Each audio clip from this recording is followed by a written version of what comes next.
para... Olha, rapaz, agora ela fala em português. Tem que lá e show, balaia. Antes era só os breaks so much, so much around. Agora ela tá falando em português. Tá evoluindo, hein, Leandrão? Gostando de ver, velho. Até o computadorzinho agora tá tradutor. Bom, vamos lá, gente. Continuando o nosso assunto sobre os milagres de Jesus, nessa série que já faz tempo que estamos conversando sobre ela, hoje nós chegamos no milagre da mulher do fluxo de sangue, um milagre bem conhecido. Essa passagem, ela fala em 3 evangelhos, Marcos, Lucas e Mateus,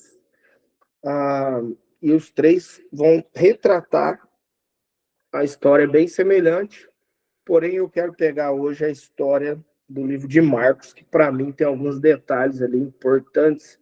Então nós vamos para Marcos, capítulo 5, e o verso de número 24. Esse milagre é interessante, porque esse milagre ele acontece junto com outro milagre.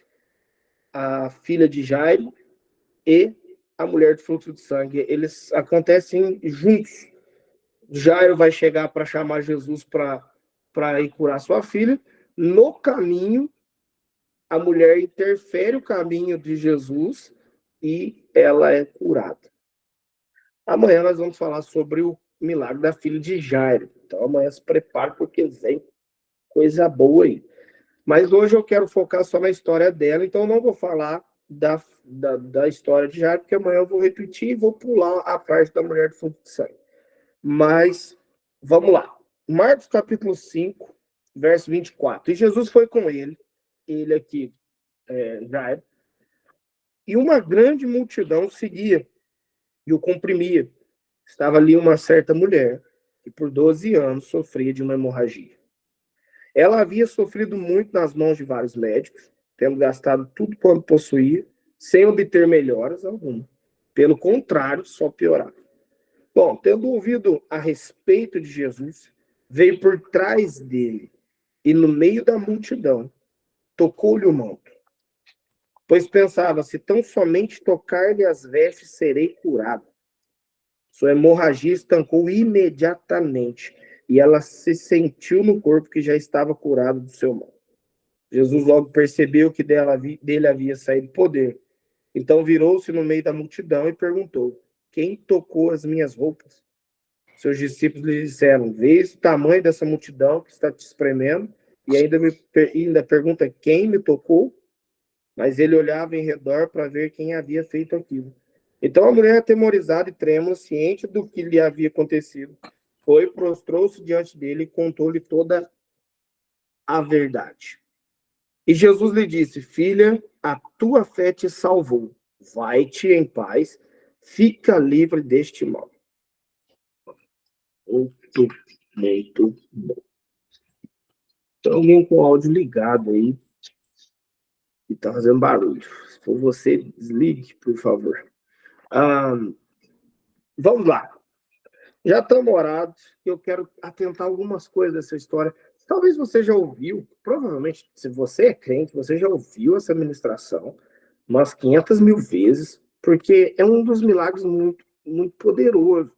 Existem alguns milagres, como as 3 ressurreições que Jesus opera, como essa da mulher de fluxo de sangue, como a multiplicação dos pães, que são, dentre todos os vários milagres que Jesus fez, eles têm uma atenção maior, até porque, para você fazer uma boa exegese ou uma boa interpretação do texto, é um texto que já te ajuda por si só. Só ler esse texto já se autoprega, porque é muito clara a história e muito, muito gostoso de falar sobre isso aqui, porque é um milagre que não tem tantos segredos. É um milagre muito estampado. Os 3 evangelhos não se discordam tanto na visão dos 3 autores. Lembrando que existem histórias, quando você estuda nos 3 evangelhos, que aparentemente parece que elas se contradizem. Por exemplo, o cego Bartimeu. Em uma tem lá que ele era Bartimeu, filho de Timeu. Então, esse escritor sabia de quem ele estava falando. Na outra diz, Jesus curou 2 cegos. meio que assim por cima. E na outra vai dizer que Jesus curou um cego, mas não dá detalhes. É porque cada um, imagina uma multidão de gente assistindo a mesma cena e cada um contando a sua versão. Então, quando você olha para a Bíblia e vê os milagres, o mesmo milagre, com algumas coisas diferentes, essa é a maior prova de que o evangelho não foi escrito para tentar convencer ninguém. É a prova de que as pessoas escreveram segundo aquilo que viram e o que sentiram. Então, essa é, pelo que as pessoas pensam que seria uma pseudo contradição, mas na verdade ela é exatamente o porquê de ser real. Porque se todos temos um policial aqui, não deixa eu mentir, quando você vai investigar um caso e as pessoas contam a mesma história, já pode dizer, foi combinado. Não tem como. Falar a mesma coisa, isso aqui foi combinado. Então, já é tido como. Tem até um nome para quem é advogado e para quem faz essas paradas. Tem um nome que eu não sei o nome técnico, mas quando as pessoas combinaram aquele assunto.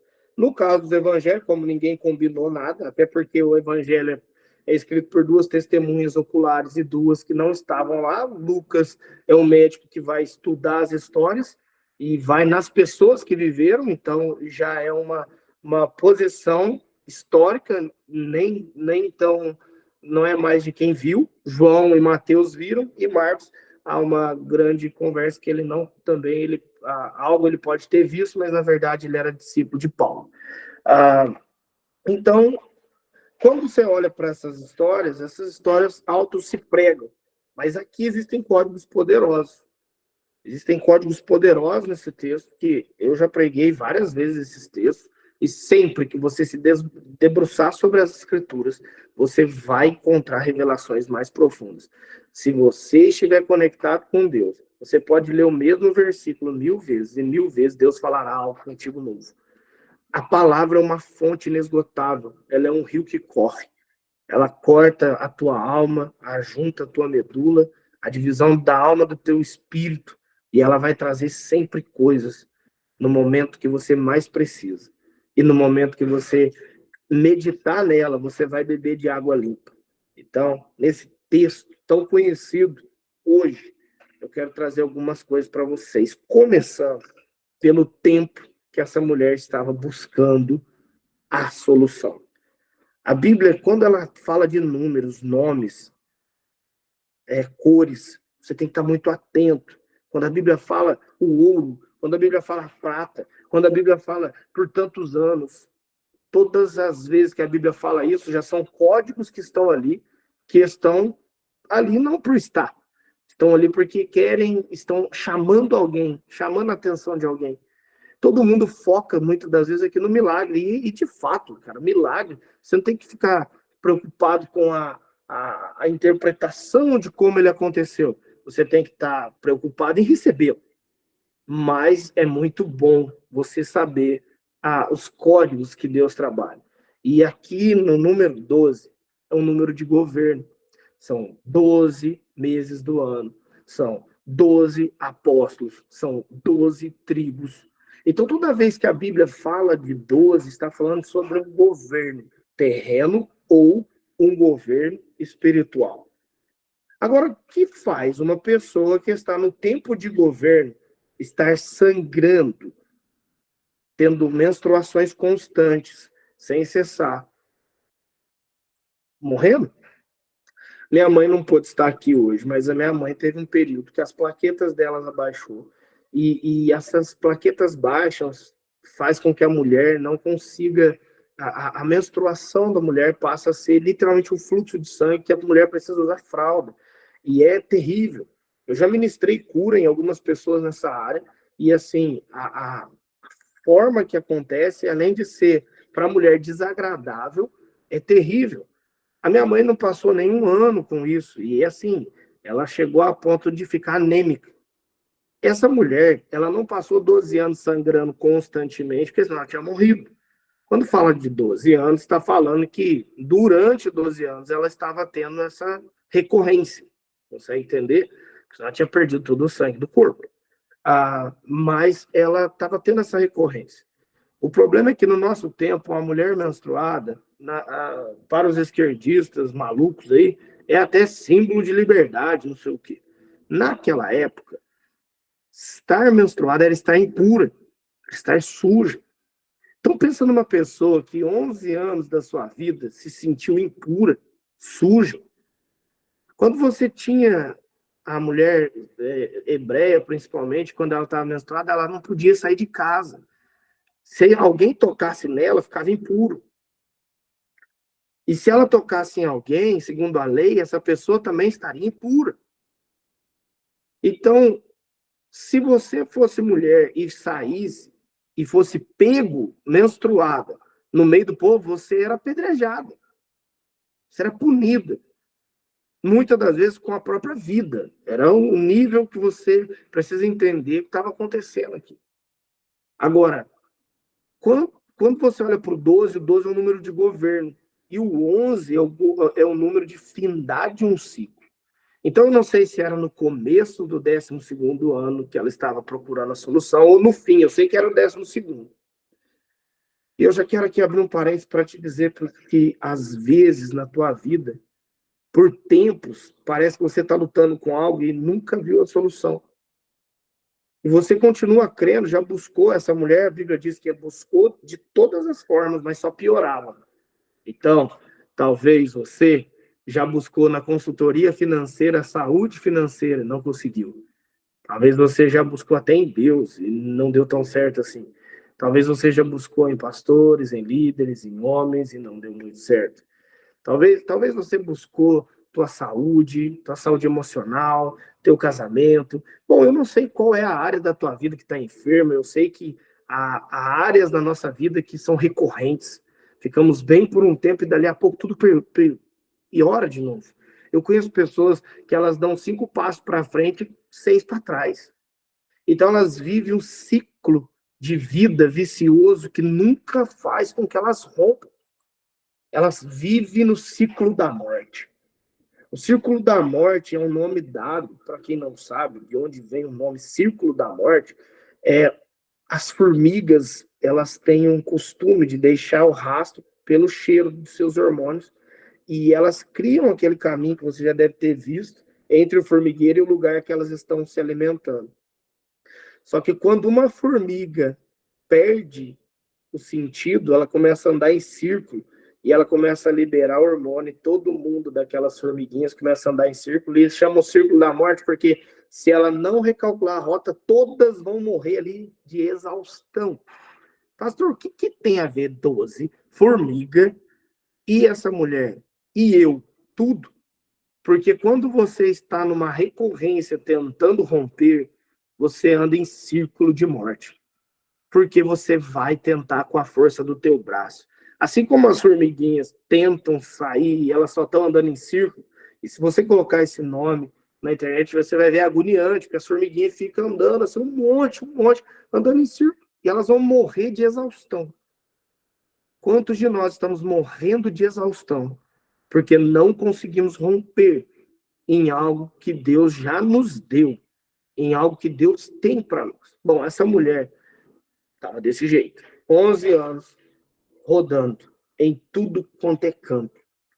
Só que nesse dia, no 12, lembra? O governo. Estava chegando aquele que era o governo sobre todos os governos.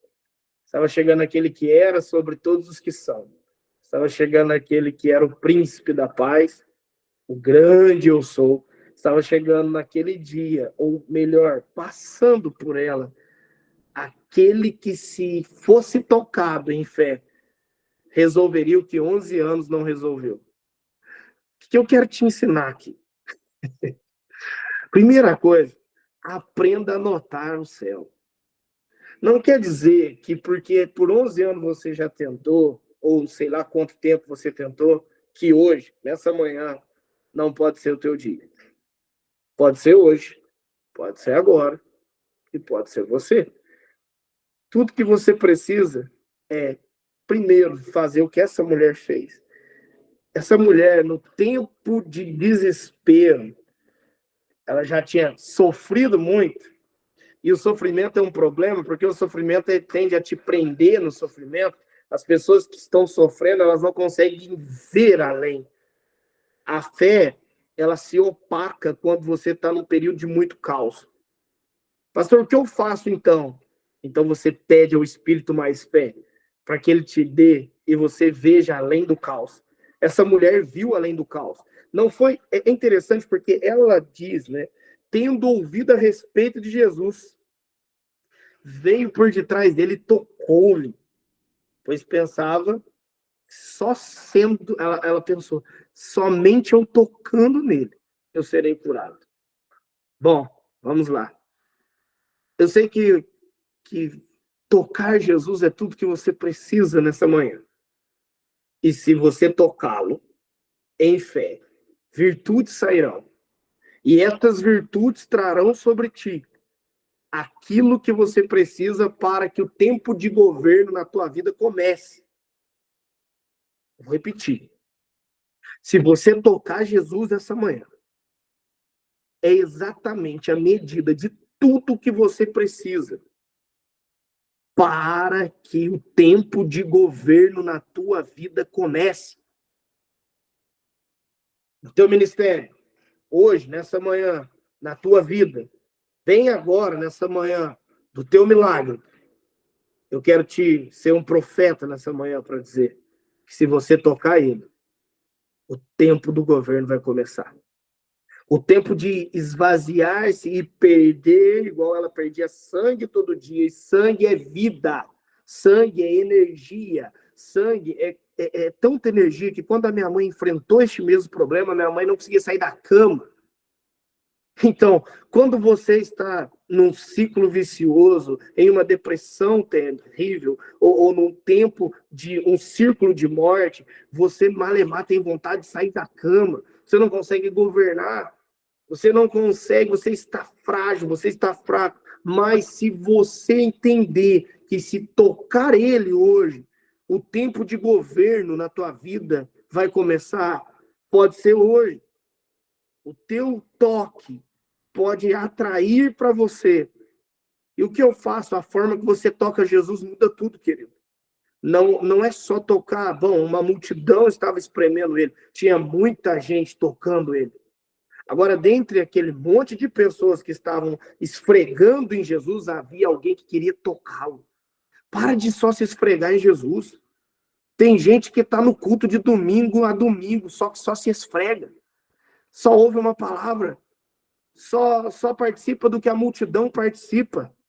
Ei, rompa com a multidão. A multidão só quer ver, você quer ser tocado.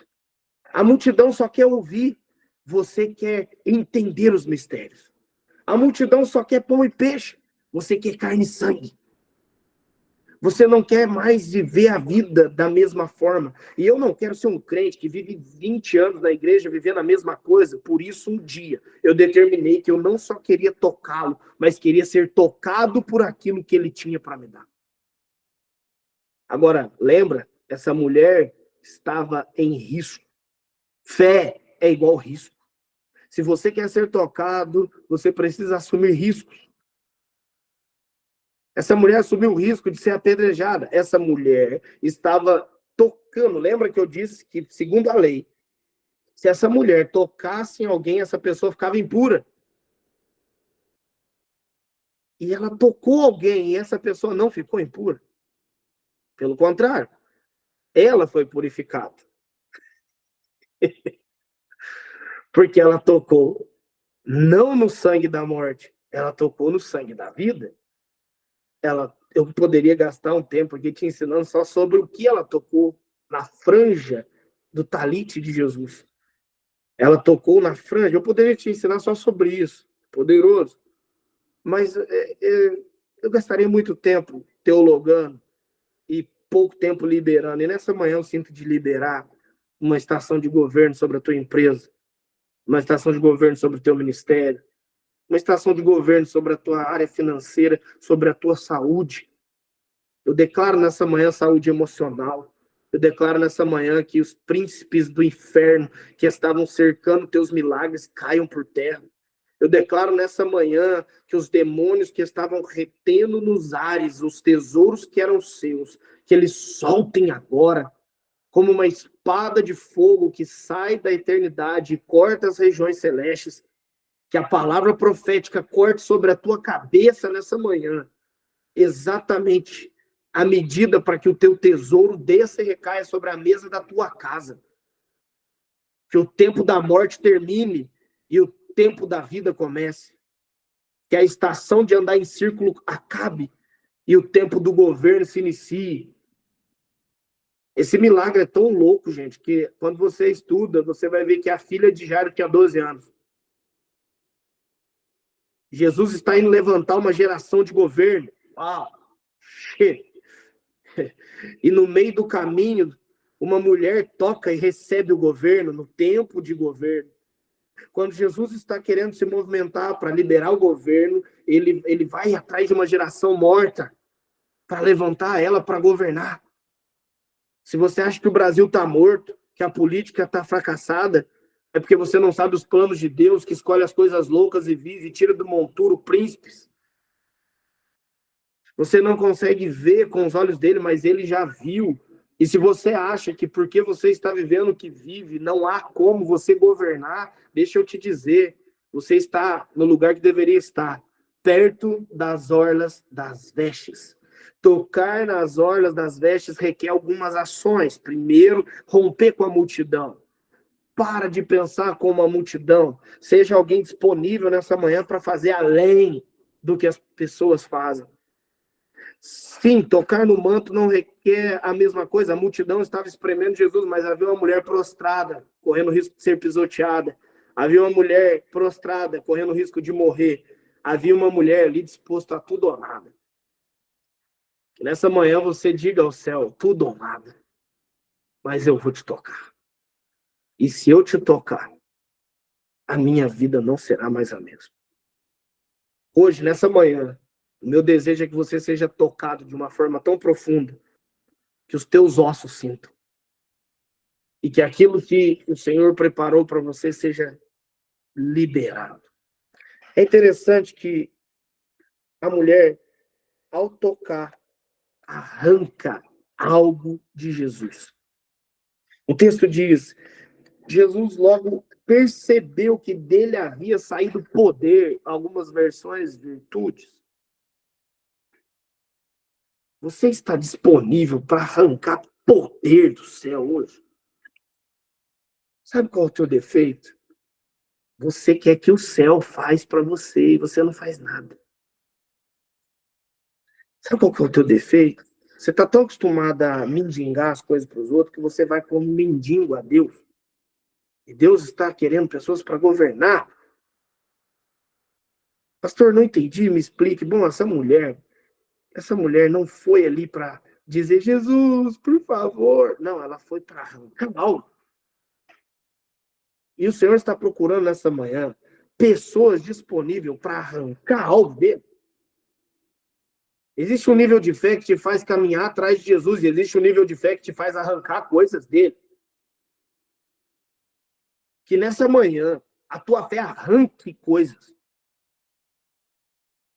Capture coisas. Pastor, o que eu devo fazer? Bom, se for necessário alguma loucura, faça. Levante sua mão onde você está e diga, Senhor, eu quero tocar agora e pegar pela fé o que é meu e trazer para a minha vida. Eu não aceito mais essa situação, então eu quero arrancar de ti algo. Não do governo, não dos médicos, não dos homens, mas do Senhor. Do Senhor. Se você for no Senhor e tocá-lo nessa manhã, aquilo que sai dele é o poder necessário para o teu tempo de governo. Então, concluindo essa manhã, a mulher atemorizada e trêmula, ciente do que lhe havia acontecido. Você acha que naqueles primeiros dias alguém não disse, tem certeza que você está curado? Tem certeza? Lembre, era um caso de menstruação recorrente, 11 anos. Então, imagine que naquele momento parou, mas era comum parar de vez em quando e voltar depois. Você acha que ninguém questionou essa mulher e disse, será? Só que existe uma coisa, quando você é tocado, você sabe que foi tocado. Você sabe o que aconteceu. Não há dúvida. A fé não arde em dúvida, ela é uma certeza. Essa mulher estava convicta do que tinha acontecido, de tal ponto que ela ficou com medo. E Jesus fala, quem me tocou? Aí eles falam, mas tem um monte de gente aqui, Jesus, uma multidão de pessoas te tocando a todo tempo. Ele, não. Estão esfregando em mim. Mas alguém arrancou o poder de mim. Alguém tocou em mim e tirou algo de mim. Alguém determinou quanto iria receber de mim e recebeu. Essa mulher saiu da casa dela assim, ó, eu vou receber, eu vou tocar, eu vou ser transformado. O dia que você determinar de toda a convicção do teu coração que você vai receber algo dele, eu te garanto, você não só vai receber, como saberá. Termina essa manhã dizendo, verso 34, Jesus disse-lhe, filha, a tua fé te salvou. Vai-te em paz, fica livre deste teu mal. Ó, tua fé te salvou, vai-te em paz. Fica livre. Eu amo as falas de Jesus. Porque Jesus não falou para ela, vai porque você está curado. Ele diz, vai porque a tua fé te salvou. Cura, você recebe agora e depois de amanhã você está precisando de outra. Todas as curas que Jesus fez foram parciais, não foram completas. Sabia disso? Pastor, o senhor está louco? Não. Lázaro ressuscitou? Sim. Depois ele não morreu? Morreu. Essa mulher não morreu? Morreu. Bom, todas as pessoas enfermas morreram. Então, toda a cura de Jesus foi para um tempo. A maior cura de Jesus não é entregue antes da morte, é pós-morte. É a vida eterna. E o direito de não sofrer o dano da segunda morte. E o que isso tem a ver? Bom, essa mulher, Michele, Suliana, Bruno, Wagner, não arrancou só algo para um tempo, arrancou algo para a eternidade. Ela não tirou só para um momento, ela transformou sua vida para sempre. Jesus disse para ela, vai porque a tua fé te salvou. E pior, Jesus ainda diz, fique em paz e fica livre. Olha isso. Por que Jesus não disse assim, vai que tá resolvido? Ele diz, fica livre. Porque foi a fé dela que determinou a cura. E é a fé dela que determinaria esse novo tempo. Não é só sobre receber, é sobre permanecer. Jesus disse, você está salva, e agora você tem a salvação. Você tem a cura, agora fica limpa, fica salva, fica curada. Por que Jesus diz isso? Eu gastaria a manhã inteira aqui ensinando. Mas só me responde uma coisa: quem aqui, na sua jornada de fé, viu alguém entrar por uma porta de uma igreja desesperado, casamento destruído, faltando dinheiro, aí chega e recebe um milagre? E dali uns dias, não quero mais Jesus, não quero mais igreja, não, agora eu tenho problema com todo mundo tem defeito, e agora eu não preciso de mais ninguém, e agora eu não. E dali uns dias estão doentes de novo. Quem já viu? E aí, pastor Lenilson, tem os recorrentes aí, que vem, recebe o milagre e volta? Tem aí, ô Brandão? Bom, eu acho que só aqui em São Paulo que tem. Cara, por que Jesus diz isso para essa mulher? E por que eu quero dizer isso? Porque nessa manhã eu falo de uma forma com fé, não com emoção. Eu sei que algumas pessoas vão receber milagres agora, instantâneos. Só que eu quero te repetir o que Jesus disse.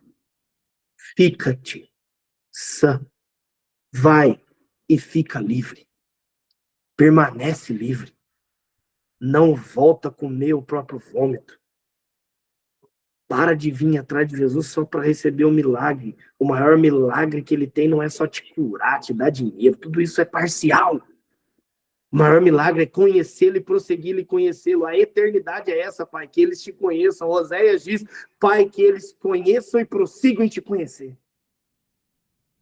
Que você não queira só um toque hoje, mas que você queira viver uma vida limpa, cheia de Deus, permanente, constante e eterna.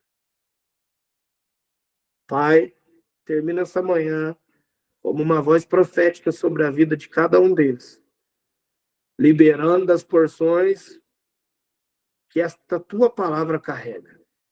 A mesma porção que tocou essa mulher e fez com que ela ficasse sã. Toque quem estiver conectado ao teu reino agora. Rastoria tiki mama chorosoidea. Que nessa manhã seja uma manhã de milagres. E que assim como o Senhor colocou as duas mãos sobre os meus ombros agora, o Senhor coloque as mãos sobre os ombros de alguém agora. E assim como eu sinto as tuas virtudes fluindo em mim e através de mim, essas pessoas sintam as tuas virtudes entrando, teu poder entrando sobre elas, entrando no coração delas e curando essa estação, trazendo elas para uma estação de governo. Pai, eu declaro vida sobre esta manhã, no nome de Jesus. Amém e amém. Amém. Começamos a semana